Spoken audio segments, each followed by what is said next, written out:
What's up, everybody? Here are the 3 truths about money, and understanding these truths will reshape the way you see the world and specifically money and how to get it.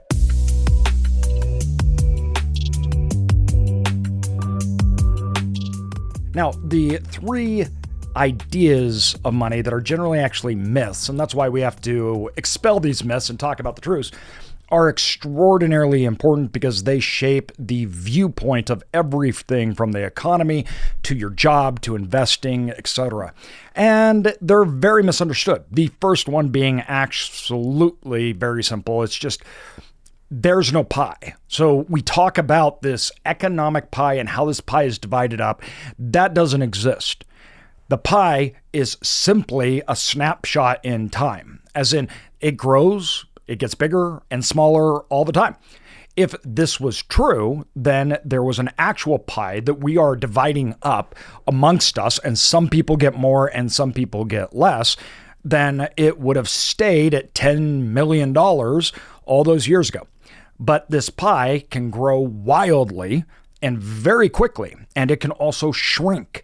And we see this in the form of depressions. Now, there's 2 different ways I think people think of the pie, and that's just money, that it's like we're dividing up money. But when we talk about the economic pie, we're talking about everything from assets to ownership to equity to capital to resources to all sorts of stuff. But the pie itself is just a accumulation of what is coined as value. And that value is shifting all the time, and it's created out of nothing. So when Facebook comes along and creates trillions of dollars, that trillions of dollars isn't taken from somewhere else necessarily. It's created. It's new, and that's added onto the pie. That's why over time the pie grows bigger and the economy grows bigger. The second one is money is not real. It's not a thing. It's just an idea that has been given a name so that we can, at the end of the day, use it in trade. But money itself is not even backed by gold. Its value is not even attributed to anything except a promissory note by the U.S. government. Money is not real. It is ones and zeros in a computer, nothing else. It is simply added and subtracted in balance sheets. And this is manipulated massively due to fractional banking and how our government overall is set up with central banks that are part of the Fed, which are not actually regulated by the United States government. And this is happening all over the world all of the time. It is a balancing act of what is called the money supply, that they are trying to make sure there's not too much and too little of money. And they're actively doing this, and they're using tools like interest rates to limit debt. Why? Because debt is money. So when you have money go into the system, it is compounded and multiplied. So the government spending, let's say that they actually borrow money from the central banks and they put that into the economy, into the form of whatever the government wants. It's then gone into the economy. It's multiplied. Why? Because one person's spending is another person's asset, and that becomes revenue, and then they can get debt on that and so forth. Now, this is how banking works, except fractional banking is like a 10-to-1, meaning a bank can take in money and it can borrow at 9x whatever that original amount was. So the money is simply debt. That's all it is. The cash that you have is just printed money. And this leads us to our last one, and that is money is not value. It is simply a medium of transferring value, nothing else. This is something that I think a lot of people get mixed up, especially when they talk about their financial goals. It's to get X amount of money. But money isn't value. In fact, value is deteriorating all the time. A lot of people think that's a bad thing, but it's not necessarily a bad thing that the value of money, as in its actual currency, goes down. It can be, depending on the situation. But value itself is attributed to whatever the money is backing or you are purchasing it with. So there's 2 sides that you can look at this. The value may be the promissory note of the U.S. government, and that's how we peg how much value that dollar has, combined with its ability to purchase goods and services. So how much can I get for that item, but that item was given to you through other means because it is a transfer, nothing else. The money supply in the economy grows and shrinks all the time. But value, in the terms of financial value, as most people think of it, is assets. These are producing assets in the economy. Think of things like businesses and investment properties. These things produce value. They are producing something for the economy. So people attribute value to it because of what it produces, and they want more of it. The idea should be not how much money I can get, but how much ownership in valuable assets can I get. That is how you win a money game. It is not by accruing money. In fact, money's value goes down at the rate of whatever inflation is. So over the last few years, you have 8% inflation. Whatever money you had is dropping by 8% every year. Now the stock market's going up at 13% during those same times. So the spread on that is obviously massive. I mean, that spread can be huge. The rich get wealthy and the poor get poor. The reason that happens is because items of production, not money, but items of production become more valuable over time in an economy, while the dollars themselves become less valuable. Now, there's an argument on our decoupling with the gold standard and whether that was good, bad. At the end of the day, our fiat currencies always happen. This is a natural part of any economy. Now, they cannot last forever. How they're handled afterwards and things, that's a totally different story. How long they last, on and on and on. That's a huge, huge subject, which is not the point of this video. But the value produced since the time that we left the gold standard to today is so incredibly massive across the world. You're talking about a reduction of 50% of, or more than that, of extreme poverty in the world since this time. You're talking about GDP standards of per capita in the United States have skyrocketed. Now, what happens when these things get out of whack is what we've all experienced in the last few years. That is, there's too much money in the system. Too much money in the system chases goods and services, which drive up the value of goods and services, and that plummets the value of the dollar. That makes people poor because the money you're making can't get you as much. This is really bad, this thing of inflation. Now, what can benefit from these is assets. And that's, at the end of the day, the point. An asset is something that produces in the economy, and that's what gives it value. Money is simply a mode of transferring value, and it is debt. The physical money you have is an exchange, nothing more. Working for money is simply working for means to exchange. We should work for ownership in assets. They will produce over time. Short term, you want to work as hard as you can to make an excess of this exchangeable currency to purchase or create ownership in assets. That is how you win the money game. It's quite literally monopoly, right? You lose monopoly if you hoard cash. You're trying to buy spaces on the board, and whoever buys the most wins. Now, the only difference is in the United States economy, we say that there's winners and losers. That's not actually true. The winners versus the losers, as we think of it, would be the spread between the rich and the poor. And yes, you say if someone's poor, they're the loser, and if someone's rich, they're the winner. But that is a grossly, grossly simplified term and way to look at it. The United States actually has the highest, or one of the top 3 highest, mobility from poverty to middle class. So the United States is really good at that. Where it's really bad is moving the middle class up to those upper classes, particularly billionaires. That is very concentrated. And the reason why that happens is because compounding interest and their ability to accrue what? Assets. So they get so much excess cash as they become millionaires and they start to buy more and more assets. Those assets produce more. Their growth is disproportionate from not only everyone else, but also this society, meaning the economy grows at whatever amount their original source may, but they're buying other sources. And those other sources can produce, and they can compound that out.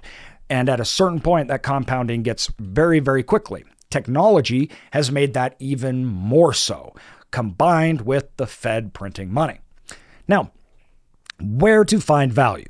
Not just obviously any assets produce value. This is the game of business.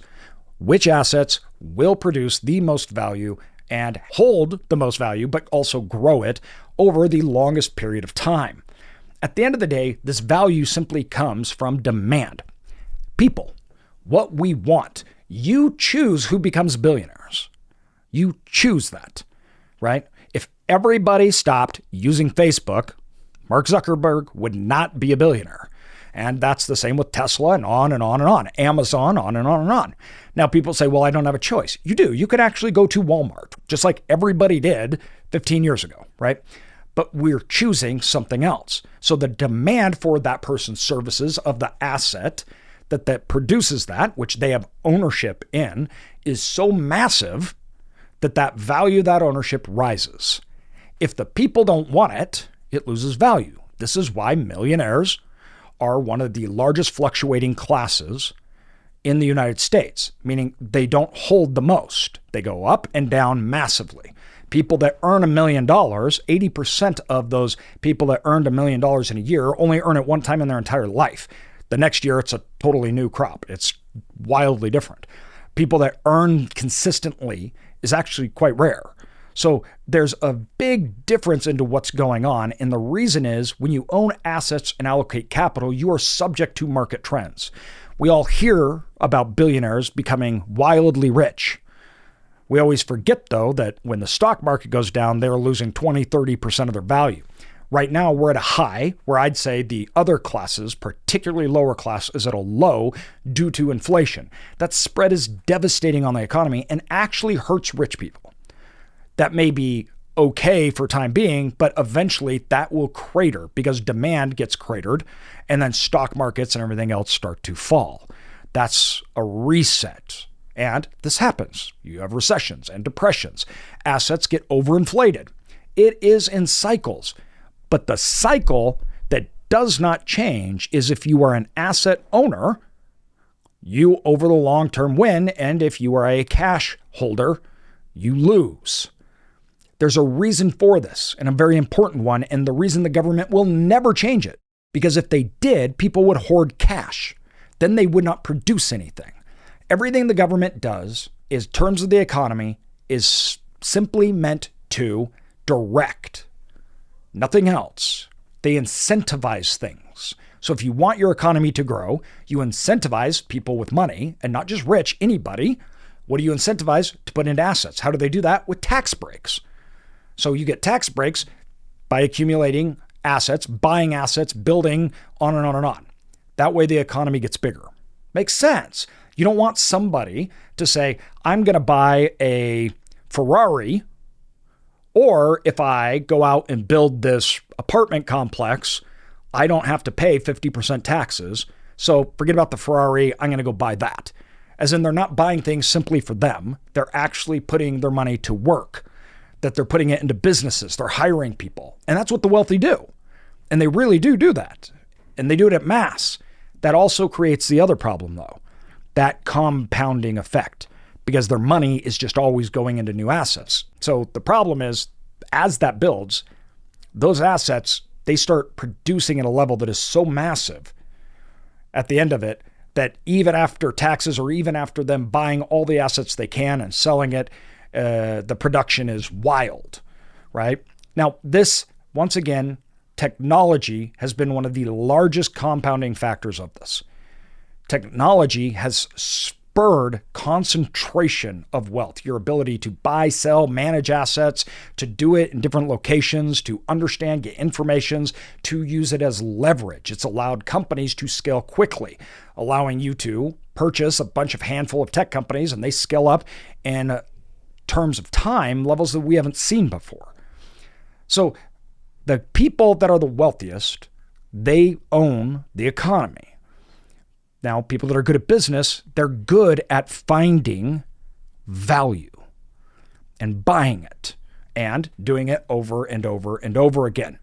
One of the ways that we look at value and finding it is what people are doing, not what they say. I don't care what people say, because what people say and what they do is wildly different. So instead, we look at data. This is why I like economics, because no matter what everybody says online, they do something completely different. Economics simply show me what they're doing, not what they're saying. What they're doing is what's important, because that shows us demand. This is why migration is really important. So we're looking at the trends over the last, year, 2024. We look at two things, and the net migration to understand areas where you invest that is going to have more demand in the future, that is simply predicated by people, because they're the ones that create demand. So if you have a shrinking population, that is a death knell for assets. That's Detroit, right? Countries that shrink, they die, and it's not pretty. It's actually really, really bad, because you have a massive old population that now younger populations can't service. It's very sad. So growing locations is growing in birth rate, migration, everything else. That is creating more demand for products, services, businesses, and that's what creates that value increase. And we see this. A simple way to see this is in housing, but that is represented in everything overall. Now, think about if you could decouple, though, value and location. I no longer have to be in a certain location or move to a certain location to capture the value of that growth. And I can get it to anyone at any time. That's technology. And that's what our phones have done. Meaning that what used to be fragmented, and most of millionaires and billionaires were solely represented by where they lived, the companies they started to service those populations.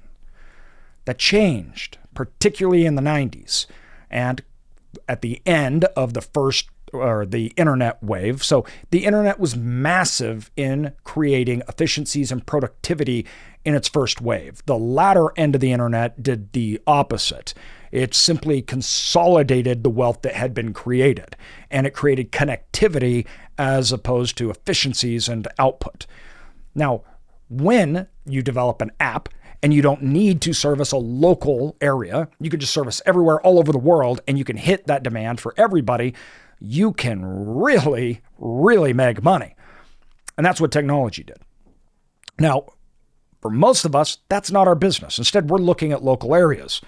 You will live and die, not necessarily by how good of a product and service you are, which that's true, but you can't fight the market, meaning that you can't develop a product and service that is good, and then that market is shrinking and you still do well because demand is going away. There's nobody to buy products and service, right? That's why when we're looking at like the top 10 states in total inbound migration, just the absolute total amount of people, you see things like South Carolina, Texas. So if I'm going from first to last of that 10, South Carolina, Texas, North Carolina, Florida, Tennessee, Arizona, Georgia, Nevada, Idaho, Colorado, right? Those states. But what's more important to understand the demand that is created is the per capita. Meaning that if you have the largest group of people move to a state, you have 100,000 people that move to a state that has 10 million versus 1 million, the size of that demand change is very, very different. Prices of houses, everything go way up the smaller the population is. Supply and demand. That's why we look at like the 10 states that have inbound migration. South Carolina's 1, Idaho 2, Tennessee, Nevada, Montana, North Carolina, Florida, Arizona, Utah, Texas. When we look at this, we are seeing literally demand being created just by people moving there. The businesses there will do better. Housing prices will do better. Assets will rise in value. That makes everyone wealthier in those areas. The opposite happens as well. The importance of this is understanding, once again, there is no pie that's divided up. You can create out of nothing pie, economic pie. You build a business that has a product or service that people want or use. All of a sudden people pay for it and boom, you create value. You didn't take away from something else. The pie just keeps growing bigger and bigger and bigger. That can only happen though if what? People, and you have net migration, more and more people are growing. Okay. So the caveat right? Two, the pie getting better is actually people. Now, you can create and grow just like any tech company, any other service can make goods and services people want, and you can create value or wealth within that functionality of that asset, whatever that may be, business, nonprofit, real estate, on and on and on. The thing is, money is debt. It doesn't matter if you don't have debt. That's not the thing. Everything is contingent on debt. Everything. You think the stock market's big? It's not in comparison to the debt markets. That is the market. And we live and die by it. And you may say, well, that's a problem. Well, it's always been a problem and always will be a problem. That's never changing. That's not going away. And in fact, the world could not grow before debt was really invented. That is limited. That is an actual pie. If you have no way to produce more capital to service, goods, services, you can't start businesses, you can't do anything, then it's just whoever gathers the most. Ownership, control. That's what happens when you don't have debt. So debt gets a bad rap, but at the same time, it's what's created everything. All of our advances in medical and on and on and on and on was created by a leverage system. Going back, clear back to Italy, where banking and leverage was really pioneered. Now, of course, it had been there before. We read in the Old Testament, like Jubilee, where they eradicated the debt at a certain end of the cycle. But the banking structure to access the masses, as we know it, that was a thing in Italy. The Italians really developed it, and one family in particular. But the point being is, it will always be there. Now, that form of leverage, the reason it will never go away because it produces so much and is so valuable, it is also exaggerates up and downs. The more debt, the faster the up can go. The more debt starts to be eradicated and crash, the harder the down can go. This is why the value of assets are also affected, and they can go up and down wildly because value is a multiple of what it produces. So you have to be very, very careful with debt. Very careful. Most people starting businesses, you shouldn't use debt. Now, as you grow, there's functionalities where it becomes good. But it will all be predicated on the market you are in. If you're in a local market that is a dying market, you will either be capped or a shrinking market basis to provide goods and services. If you're taking out debt in a market that's losing people, that can be very dangerous. Real estate prices go down, or they don't ever move. They don't ever change. So we like cash flowing assets that take care of the debt plus produce lots of profit when we utilize debt. And I use like non-recourse loan. The point being is money's not real. It's backed by debt, and money, the only reason we have it is to transfer value, whether that's food, whether that's housing, whether that's payment for labor, or whether that's to buy ownership in valuable things that produce value like assets.